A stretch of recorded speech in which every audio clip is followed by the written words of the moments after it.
Kwanza mimi hata simuangazii huyo mwenye kukatwa hiyo pesa.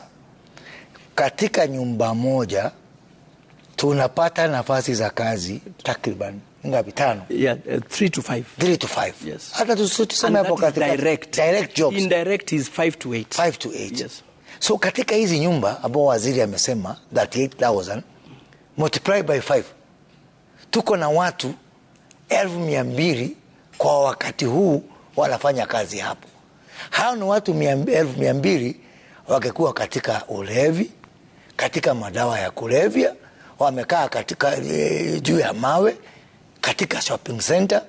Na hii nchi lazima tujue ya kwamba hata kama wewe umeshiba na huyu mwenzako ako katika hapo kwa maduka amekaa hapo, hata wewe hauko pahali pazuri. Kwa hivyo tusiangazie tu huo mtu kama anahitaji ama hahitaji. Wakati waziri amesema